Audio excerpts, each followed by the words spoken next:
Hey, what's going on everyone? My name is Donovan, and in today's video I want to talk about what I like and what I don't like about the brand new Fitbit Versa 3 after using it for 72 hours.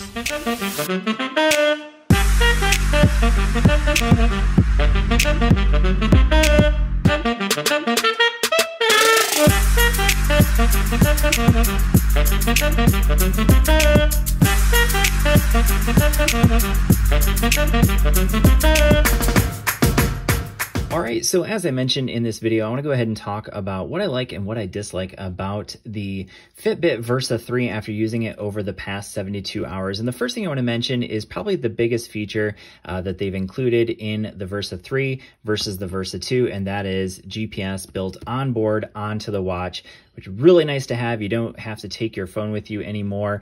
And let's talk about the accuracy of that GPS. So I'm going to go ahead and show you, and I showed this in the initial video that I made about running with this watch. But you can see here, this is the run I did today, 11.14 miles, 643 pace, average heart rate of 162 beats per minute. So I also ran with my Apple Watch at the exact same time, Apple Watch on my left wrist and the Fitbit on my right wrist. And you can see here, the same one had 11.24 versus 11.14 on the Fitbit. Heart rate 159, 162 over here, and then the pace 640 versus 643. That's a lot, largely due in part to the difference in the distance that the two had. So what I want to point out here is that basically for every single run I've done so far, so obviously in the 72 hours I've done one run each day. So by the way, that aerobic workout was playing ping pong with my son, so it picked that up automatically. I didn't actually put in a workout there. And then these are the 3 runs I've done with it, and in every single one of these runs, all 3 days, it's basically been 1/100th of a mile. Even on this day where you can see, basically I went pretty much just straight out. I mean, I did a few jogs there, but mostly straight out, straight back. Pretty much every mile, it's 1/100th of a mile off from my Apple Watch. And then as far as the heart rate, it's almost always very consistently about 3 to 5 beats per minute off from my Apple Watch, always higher than what my Apple Watch is saying. And so some people in the video, when I first compared these two, said, well, why is the Apple Watch the one that you're always comparing it to? And that's because honestly, I've used my Apple Watch next to a ton of other watches like my Garmin, and it's always very consistently dead on with other watches. Also, that route that I showed you right here, that's all straightaways, every mile marker is actually marked on this trail, and my Apple Watch is always dead on with those mile markers. So I know it's consistent, I know it's accurate, and for that reason, the Fitbit, to me, the GPS is maybe just a little bit off, but I still think it's a great addition. 1/100th of a mile to me is pretty darn good. Now, the second thing I like is the music storage. However, I will mention, and the other smart features that they've included, not just the music, but one thing I will mention is the fact that some people are a little bit upset, and they've mentioned this in comments, with the fact that you can no longer just store music from your phone onto the watch. So you have to be a premium subscriber to one of the music companies that basically they support. So that'd be Deezer, Pandora, or Spotify. Now, I will mention with Spotify, you can't actually, it's just a controller here. You can't actually download music or playlists from Spotify. So you either have to be a premium subscriber to Pandora or Deezer in order to actually get music to the watch. So if you are a premium subscriber to one of those two, you can actually get music directly on the watch. You won't have to bring your phone with you to get music out on the run. So that's nice to have. Obviously, though, a little bit limited there. Other smartwatch features that I like. So in the initial video, I actually thought that the Spo2 sensor wasn't on this watch. Obviously, you can see that I'm wrong. Here it is. However, you can't do it on demand like you can with the new Apple Watch Series 6. So this is actually the SE. It doesn't even have the Spo2 sensor. So that's your blood oxygen levels.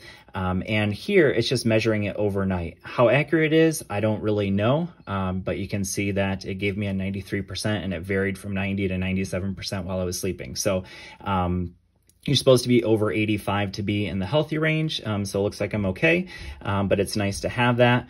Also, you can go in depth in a lot of fitness areas. So that's obviously where this shines. So you can see here, sleep, and it gives you a sleep score, kind of gives you an idea of what you could do to maybe get a better sleep score. So that's really cool. Also talks about, if you go in here, it tells you when you were sleeping, when you were getting deep sleep versus light sleep. And hopefully, you know, knowing this information, the information that you have here can help you get a better night's sleep. You can see I've already talked about the exercise, the heart rate sensor.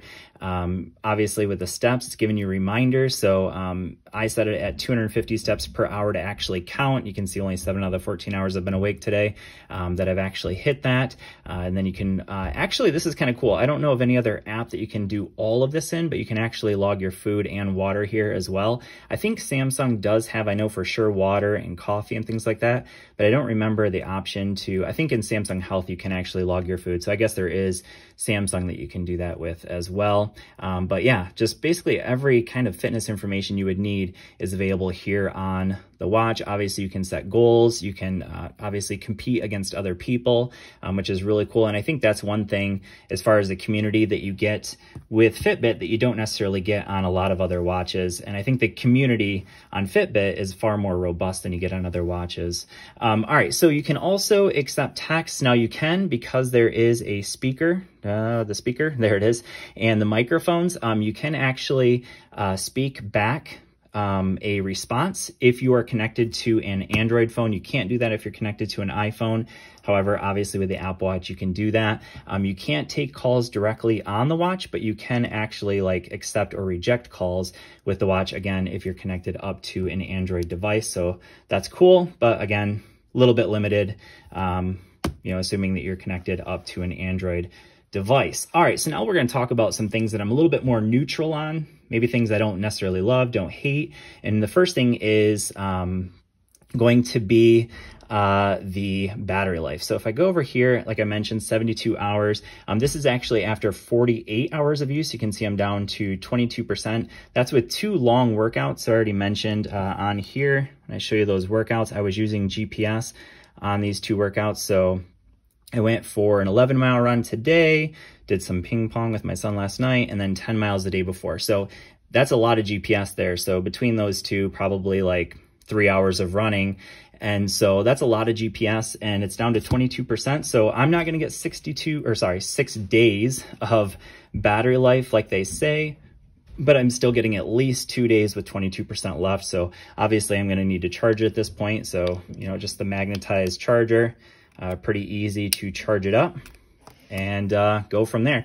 They say that with 12 minutes, I think is it 12, 15 minutes? I can't remember. I think it's 12 minutes of charging that you can get a full days of battery life, but obviously they're saying 6 days total, which I'm not getting. So battery life, I'm kind of neutral on.